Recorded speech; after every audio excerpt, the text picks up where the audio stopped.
सोलापूर शहर rationing card धारक संघटना, संस्थापक अध्यक्ष निरंजन बोद्दुल। प्रत्येक रेशनिंग कार्ड धारकांना आपल्या हक्काचे रास्त धान्य मिळालेच पाहिजे। सर्व रेशनिंग कार्ड धारकांना नम्र आवाहन करतो की रेशनिंग दुकानाबाबत काहीही तक्रार किंवा हरकत असल्यास संपर्क साधावे।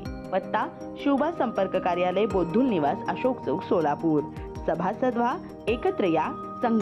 जियाउर रहमान। बिस्मिल्लाहिर्रहमानिर्रहीम।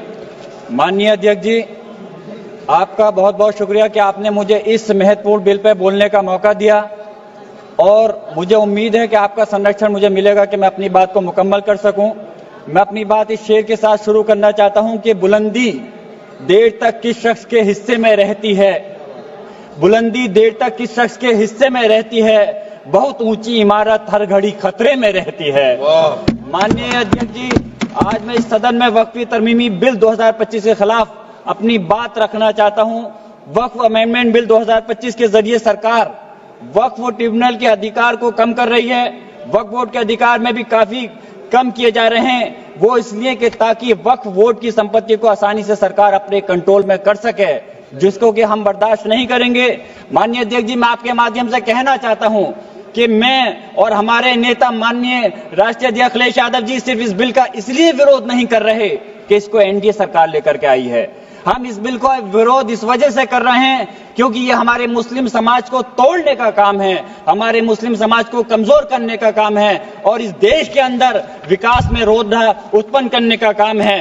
माननीय अल्पसंख्यक मंत्री जी कह रहे थे कि विपक्ष गुमराह कर रहा है, बल्कि हकीकत यह है विपक्ष गुमराह नहीं कर रहा इस बिल के ऊपर, बल्कि आप लोग गुमराह कर रहे हैं। आप लोग गुमराह कर रहे हैं इस सदन को, आप लोग गुमराह कर रहे हैं इस समाज को, इस देश को। आपकी सरकार का नारा था का सबका साथ सबका विकास। मैं पूछना चाहता हूं, यह आपका नारा खोखला है। मुस्लिम समाज को टारगेट करके नुकसान पहुंचाने की आपकी मंशा साफ हो गई है।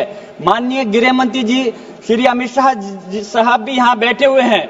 मैं कहना चाहता हूं कि माननीय अल्पसंख्यक मंत्री जी कह रहे थे कि जब वो चुनाव में गए थे तो उनसे कहा गया कि वक्फ बिल को लेकर के आया जाए, इसलिए लाए हैं। तो चुनाव के समय तो उनसे ये भी कहा गया था कि 2 करोड़ रोजगार दिया जाए, महंगाई कम की जाए, भ्रष्टाचार कम किया जाए। हमारे लोगों को उस चीज की जरूरत है, वो क्यों नहीं देते? मैं कहना चाहता हूं कि इस देश का मुसलमान दुश्मन नहीं है, इस देश का मुसलमान वफादार है, इस देश की तरक्की चाहता है, इस देश का विकास चाहता है। और हमारे बुजुर्गों ने लाखों की तादाद में इस देश को आजाद कराने के समय अपनी जान माल की कुर्बानियां देकर के साबित किया था। देश का जब बंटवारा किया था माननीय अध्यक्ष जी, तो उस वक्त अगर जो मुसलमानों को प्यार था पाकिस्तान से वो चले गए, जिनको इस हिंदुस्तान से प्यार था, वफा थी, वो आज इस हिंदुस्तान के अंदर है। हम इस देश के दुश्मन नहीं, हम इस देश में नौकर भी नहीं हैं, हम इस देश के मालिक हैं। और हम चाहते हैं कि सब लोग मिलकर के, सारे धर्मों के लोग मिलकर के इस देश की तरक्की की बात करें। मैं पूछना चाहता हूं कि मुस्लिम के 5 साल मुसलमान होने के बाद प्रॉपर्टी को वक्फ कर सकता है? कैसा मजाक है ये? किस प्रकार की बात है? महिला सम्मान की आप बात करते हैं। अरे महिला सम्मान के अंदर तो पहले ही 2 महिलाएं बोर्ड के अंदर रहती थी। आपने कौन सा नया तीर मार दिया कि कौन सी ज्यादा महिलाओं को आप अधिकार दे रहे हैं? मंत्री जी भी कह रहे थे कि तमिलनाडु और केरल के लोगों को कहना चाह रहे थे।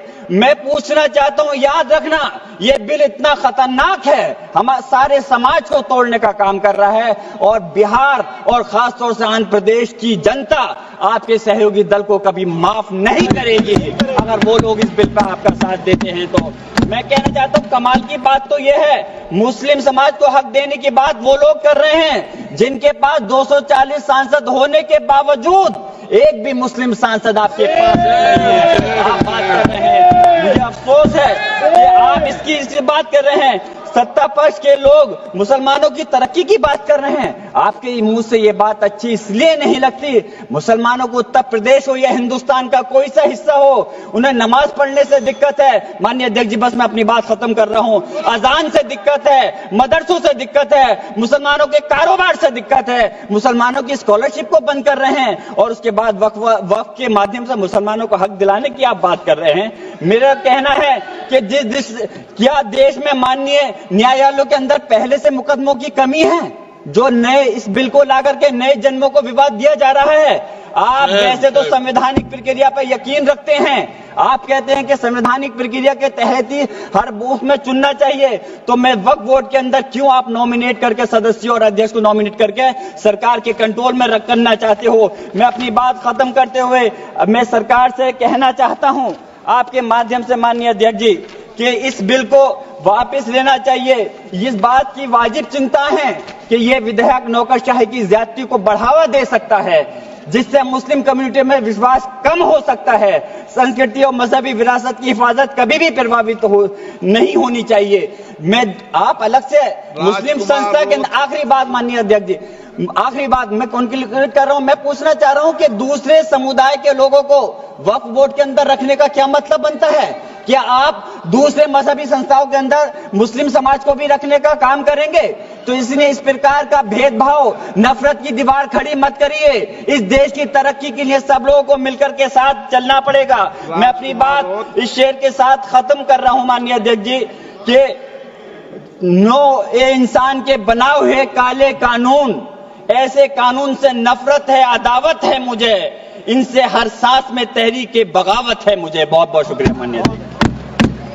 या बातमीपत्राचे प्रायोजक आहेत अंकलकर बंधू यांचे शीख कॉर्नर मटन भाजनालय। आमच्याकडे बकऱ्याचे मटन शीख कढाई व फिश शीख कढाई तयार करून मिळेल। पत्ता दत्तनगर मार्कंडेय जलतरण समोर सोलापूर। संपर्क नंबर 9923068882।